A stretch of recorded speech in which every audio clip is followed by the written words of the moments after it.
So let's talk about the power of long-term persuasion. And I'm going to illustrate this by giving you an example. I don't know really know, excuse me, I don't really know. What a weird way to say stuff. I don't really know where or whence I have this allegory. I think I read it somewhere, but I don't really know. Maybe it's a combination of things that I've heard before in the past. Maybe it's just something that I'm making up in my mind. I don't really know. Here is essentially, though, what I'm getting at. So let's say that and this is way back in the day.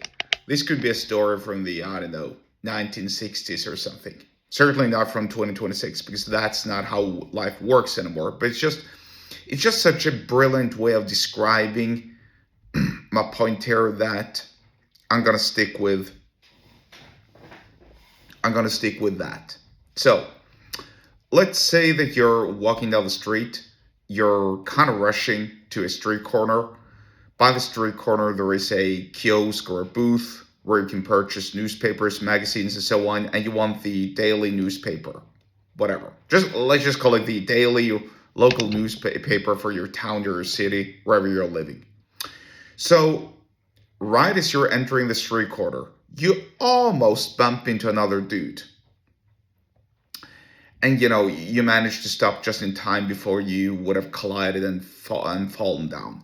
So you both sort of like brush off your dust. Well, there wasn't any dust, but you know what I mean. And you both shrug and you both laugh a little bit, and it turns out that you both were going to the same kiosk and the same booth, right? So you sit down and you start to talk together. You obviously get your newspapers that you wanted, and you sit down and you talk together, and you get to know one another. You spend some time together. You discuss your lives, your personal situation, perhaps your marriage, your how the relationship is with your children, what you're doing in your spare time, your job, and so on. And you you find yourself to really like this dude because he's kind of like just like you. So you get a very good first impression. So you agree that tomorrow you'll meet up at the exact same spot at the exact same time today. And you do. Right? So you meet up the very next day, you buy your newspapers, you sit down at the bench by the kiosk, and you talk and you converse together. So this becomes a habit. This becomes a regular habit. Every single day you're meeting this man, you're sitting down, you're talking, you're you're getting to know one another. And this goes on for months. He becomes sort of like your newspaper reading buddy, whatever you want to call him. And then, let's say after 4 months of doing this, then one day, he sits down together with you. You both start reading your papers. But before you get to read, he just said, "Hey, buddy, just listen to this. I've been lately experimenting with some investment portfolio stuff. I've invested parts of my portfolio in this company or in this stock portfolio, and my value is up 58% for the last 2 months or some such." And you go, "Whoa, that's interesting. Tell me more." "Yeah, so I met this guy, and he recommended that I invest in these stocks and blah blah blah blah blah." And he starts talking and talking and talking, and he sort of like wants you on board with him. Now, keep in mind, this is the same man who has shared ups and downs of his lives with you. He's talked extensively about his marriage, his wife Shelley, their kids Susie and Tom. Right, I'm just making this up. How he's got a relationship with his boss, Chad. That's a nice boss name, ain't it? Chad, the boss. How he regularly goes on fishing and camping trips with Chad, and he hopes to get a promotion because he's building a relationship with his boss.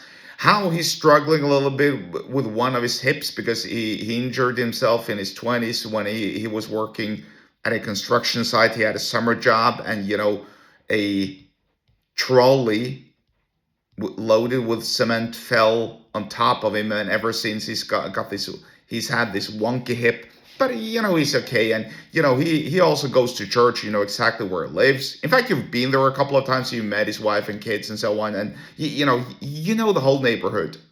Here's the point: he's managed to build some trust with you over time, and so therefore you're more likely to to listen to what he has to say with respect to selling you something, right? Because he built trust. If he would have started to talk right out of the gate about this investment opportunity the first time you guys met, you probably wouldn't even have trusted him at all. I mean, who's this cat? I don't know him. I don't know his name. I don't know what he's doing.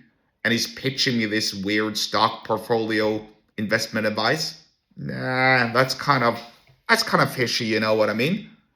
But if over time I see the man and he talks to me, and it doesn't really matter so much whether he tells me the same stuff over and over again, he's just presenting in a different way, but he's like updating me on his life and his affairs, then I'm more likely to build trust with him because I trust him. I literally trust him because he's inviting me into his world. Think about it. That's the major persuasion lesson that you need to take away from this. And that's also a brilliant way of building trust with other people. If you want to learn more about persuasion and sales and so on, especially with respect to business, then get subscribed to my email list. The link to do so is in the episode description wherever you're watching or listening to this, and I'll see you there.